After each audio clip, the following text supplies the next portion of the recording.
Think about the time we're wasting. Yo, we could be champagne tasting. Yeah, I'm living nice right now. Rude boy, go back to basics. They're too gassed up thinking that they made it. I tell a hater, keep hating.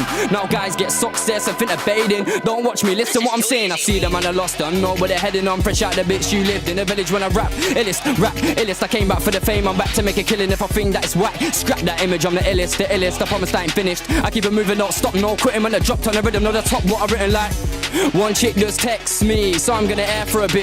These man will get air for a bit, get tear for a bit, cut the air in a bit, so do this. We got this everlasting hot. Now they're like, what's this? Like, comment, share, make sure you watch this.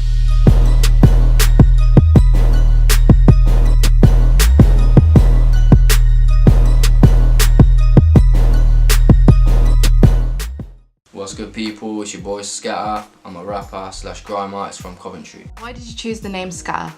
I chose the name Skatta because it stuck out to me amongst all the other names I had previously. And my friend Kyle, he gave it me. I was on my way back from school one day and he was like, oh, I've got an MC name for you. I was like, sick. He was like, oh, it's Skatta Kid. I was like, yeah, sick. So yeah, I just stuck with it. But I took the kid part off it because obviously I'm old. How did he think of the name? I don't even know. We literally just walking back because he was like, oh, I'm gonna get you an MC name. I'm gonna think of an MC name for you. So I was like, safe. What was life like growing up for you? Did you experience any struggles? Yeah, everyone goes through hardships in life. Like I had not the best upbringing, but I had an alright upbringing. Do you think you've changed as a person since you've started focusing on music? Definitely. It's given me. I'm more of an ambitious person now. I'm passionate about what I do. It's not just a hobby, it's my everyday life. I live this culture. When did you start writing music? I started late 2007, early 2008. But I was just like messing about, getting into grime. Seriously, I started writing 2012. That's when I started taking it all serious. And what was the first song you released? Burning. Yeah, they come out on iTunes and Apple Music. Yeah, that was my first official release. What was it about? It was just about how fire our flows were at the time, because in 2012 we just literally come off, like, we'd been doing grime for years and we just literally come off the grime path and we're going into like a commercial route, because at the time like grime wasn't really selling, so it was like we had to focus on what was. So we went through like a commercial route, and basically that's where we started with Burning and we started going into like hip hop. Tell me about your albums. Well, I've only got one album out so far, which is Scattered Pieces, but that is my most prized possession, like, because I spent 2 years building that, like making the beats with breaks, then getting all these different collabs together from Coventry and surrounding areas, and just literally testing out loads and loads of different stuff with it. But that's my first album, Scattered Pieces. Before that, I dropped an EP, it was called Me and My Team EP. And that's out on Mixtape Madness. You can download that for free. You're part of the Society Records. How was this created and who's involved? The Society Records is, well, it was more, at first it was a clothing line and it was called Urban Society. But then we moved on to being a team. And then obviously we dropped the Urban Society part and called it the Society. And then we become a group and we were making tunes. Like I said, we made an EP, the Society, Me and My Team EP. We made an EP together, and then obviously we were doing like big shows, constantly doing shows. So we were like, oh, we need to form this into like more of a label. And then obviously we're doing that now. And obviously, yeah. So right now I'm working on certain artists in the team, like Caution and Chronic, like helping them get to where they want to be, and just making sure the team's succeeding. Like, as well, you got more people involved, but not people ain't necessarily in the society. This is where people get mixed up. A lot of people think certain people, because they've been on tracks with us, they think that these people are in the society. But no, we're just associated artists. Like, we work on our own things. You've been down to the BBC. Can you tell me more about this? Yeah, I went to the BBC in April 2016, and I got an invite from Sian Anderson at 1Extra.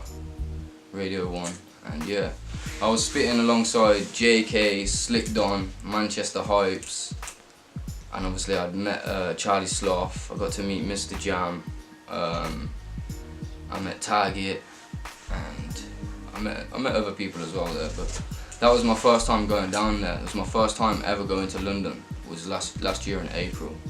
And obviously my first shout was 1Xtra. So I was a bit gassed. How did it make you feel when you got that phone call?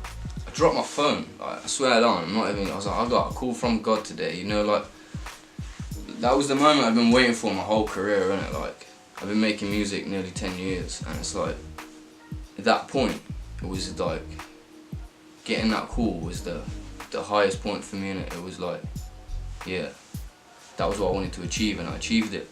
And then 2 weeks later, I got called back there to go and do an introducing show for BBC Coventry. And I was obviously in the same building again. Obviously that was with Hardzilla. Shout out Hards. All day. Have you done any music festivals? If so, which ones? I did Godiva Festival, I did that twice, 2015, 2016 as the Society.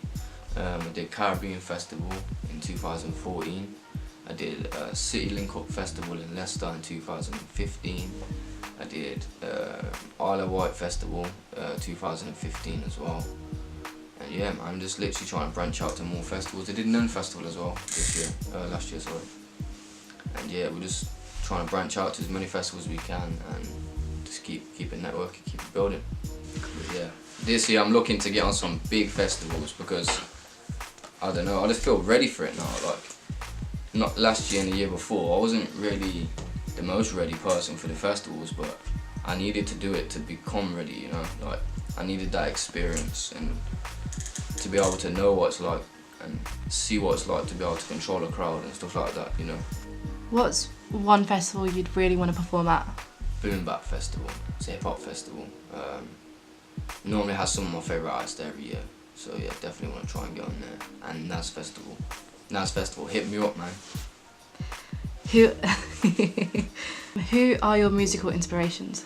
I've got a lot, to be honest. I don't even want to name them because I've got that many. You know, like, one day I'm feeling this guy, one day I'm feeling this guy, one day I'm feeling this guy. It depends literally how sick their song is. Like, with me, like, if I like a song, I like a song. If I like a musician, I like a musician. You know, like, all the time it's changing for me, innit? So I can't always say, oh, at this point, yeah, I'm feeling this type, but I'm always feeling Nipsey Hussle, Mobb Deep.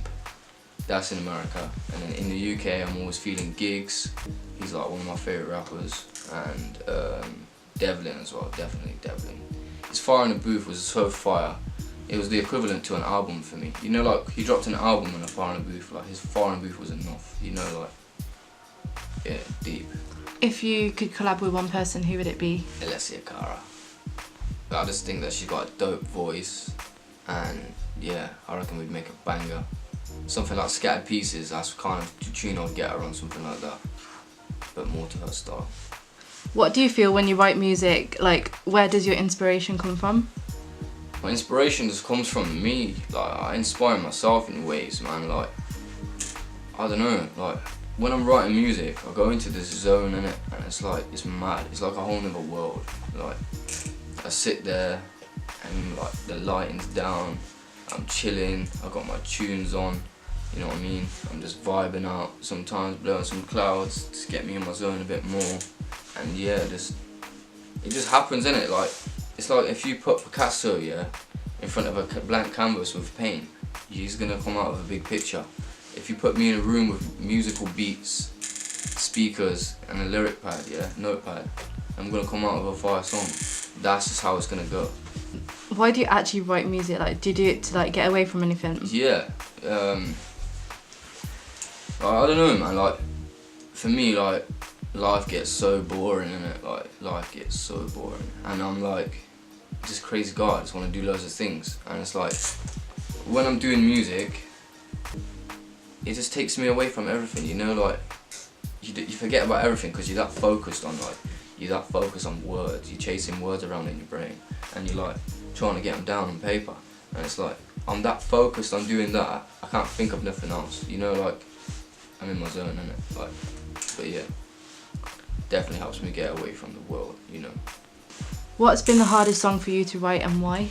The hardest song for me to write is Whole Universe, because I'm still writing it now. I've had this song for probably about 6-7 months, and Caitlin's had her parts laced for ages, but it's like, for me, I can't just record a song, just because it's there.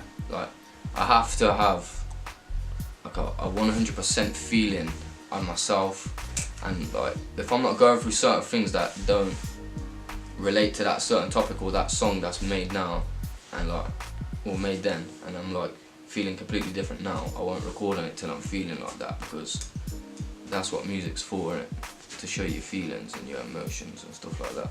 So it's like, I've got this track, Whole Universe. Like, in the whole universe, I could rhyme about anything. So why that specific topic, when I do write about it, why am I writing about that? Because obviously, how does that track make me feel like that? Because that's why I'm thinking, this is the hardest track for me to write. Everything in the universe, yeah, there's so much stuff you could talk about in it, but I've got to talk about specific things within 16 lyrics, you know? So it's like, they've all got to count, you know? Yeah. So I'm just gonna, when I write that properly, I'm gonna put my absolute all into it and make sure that a lot of people are feeling it and that's relatable to everyone, you know? Where do you want to be in 5 years' time? I just want to be a lot further, a lot more advanced, and just have a lot more knowledge in music than what I have now. Like, I know I've got quite a bit of knowledge, but it's nothing like I want it to be, you know? Like, I don't care about, for me, success isn't a destination, it's more of a journey. So it's like, in 5 years, I don't really care where I am, I just care that I'm doing music and that this is hopefully my job, you know? That I'm earning a living from it, I can help my family, I can help people around the community, you know, like, that's what I want in 5 years. How do you think you're gonna get better at it? Just by sticking at it and staying focused and not not straying from it, you know, like this is what always used to happen when I was growing up. Like, I wanted to be an MC, but I didn't want to put all that work in, you know. And then obviously I realised nothing just comes to you, you got to go out and get it. Like, you've actually got to go out there, innit? Have there actually been times where you want to stop? Yeah, loads of times. Like, there's been loads of times I wanted to stop, but I didn't, you know, because it's just something I love doing, so why would I stop it, you know? I've definitely thought about stopping though, definitely. But that was earlier on in my career. So probably about 2 years ago, like, oh shit, I just done a video and it ain't even hit 1,000 views and I'm not going nowhere. And then, you know, you put out one banging track and then everyone's feeling it. Yeah. So just... Are you happy you've come this far? Yeah, definitely. I feel appreciative of the people that have helped me. Definitely I had a lot of support to get me where I am. You know, I would never say I didn't, but most things I did get there myself, you know, like, because I was paying for studio recordings, the beats, and then obviously getting them mastered, the artwork, the PR, the promotion, the marketing, you know, like, the whole package. I've basically got my hands around it now, you know. You've got a great fan base. How does that make you feel? I love my fan base, you know, I've got a lot of respect for my fans. Big up each one of you, yeah. Skatta's army, yeah. Skatta's team Skatta, gang, yeah. Boom. Big up all of you, innit? Because this is what I do music for. Because if them lot didn't react to my music, then I probably wouldn't still be making music, you know, because that's who I make music for now. To every one of you out there that's listening to my music, been listening to my music, or you're just getting onto my music, keep listening, keep supporting, keep sharing, because you lot are helping me a lot. Bang. I was built up to last, I was made to win. I was on a big stage, Carb Telegraph was taking my pick. Shooting vids for days, I can't sleep till I sink. I got so close to the edge, I was living on the brink. I woke up hungover, pour a liquor down the sink. My mouth was so dry, I must have smoked 20 slips. If you get air in the bits, don't roll in your bits on you. Owning the bits, but you're on the throne in the bits. They know the name, SK's gonna be known in the mids. I'm skits in the bits, I don't tick to a bitch. I can switch in the bits like a wizard with tricks. If you can't catch the drift, then get the